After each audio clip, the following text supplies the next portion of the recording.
Fiangonana Kroista-Pasy Madagasikara dia faly miarahaba anao indray amin'ity andron'ny talata fa 12 ny volana martsa ity, ary faly manolotra ny fiadanan'ny tompo ho an'ny tsirairay avy isam-batan'olona.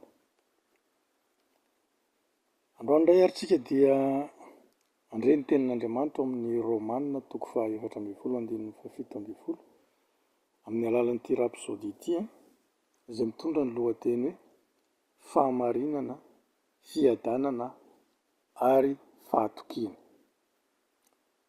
Hoy izany tenin'Andriamanitra izany, mifankitoy izao amin'ny anaran'i Jesosy: fa ny fanjakan'Andriamanitra dia tsy amin'ny fihinanana sy ny fisotroana, fa fahamarinana, fiadanana ary fifaliana ao amin'ny fanahy masina.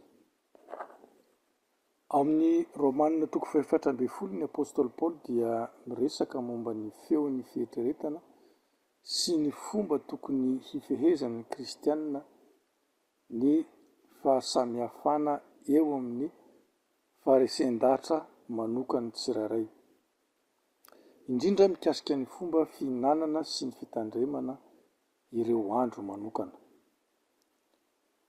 No amafisiny fa ny kristianina dia tsy tokony tsara na hanome fanafitohinana ny hafa amin'ny resaka momba ny sakafo sy ny fisotroana, izay tsy zava-dehibe loatra raha oharina amin'ny lafin-javatra lehibe kokoa ao amin'ny fanjakan'Andriamanitra.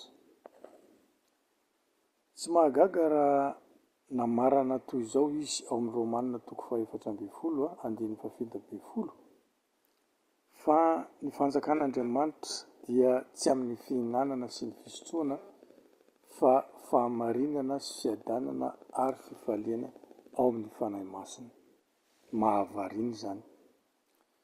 Laza amintsika izy fa ny fanjakan'Andriamanitra dia mikasika ny fahamarinana, ny fiadanana ary ny fifaliana ao amin'ny fanahy masina. Tokony ho toy izany ny fiainanao isan'andro. Ny famoahana sy ny fanehoana ny fahamarinana, ny fiadanana ary ny fifaliana. Mampatsiahy zavatra mahafinaritra izay lazain'ny Baiboly ao amin'ny Isaia 2:17 izany. Hoy izy hoe: ny asan'ny fahamarinana ho fiadanana, ary ny vokatry ny fahamarinana dia ho fiadanana sy fahatokiana mandrakizay. Mahafinaritra loatra izany. Noho izany, voalohany, ny asan'ny fahamarinana dia fiadanana, fiadanana eo amin'ny fiainanao.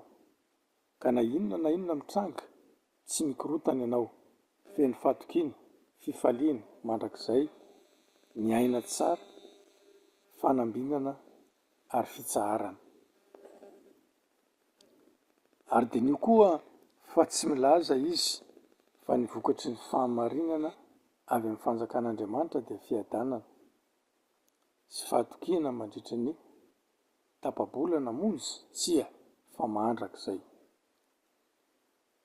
Hoy ny 9:20: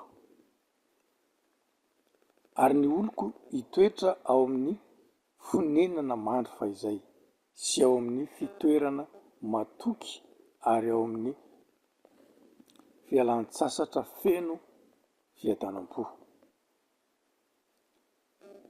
Na dia manondro ny zavatra feno iainan'ny Israely amin'ny arivo-taona hanjakan'i Kristy aza io faminaniana io, dia zava-misy amin'izao androntsika ankehitriny izao ho antsika ao amin'ny Kristy.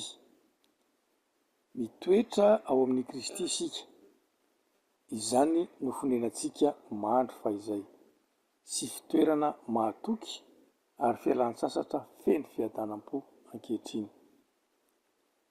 Manana fiadanana sy filaminana ary mandry fahizay mandrakizay ianao noho ny fahamarinan'Andriamanitra nomeny antsika ao amin'ny Kristy Jesosy.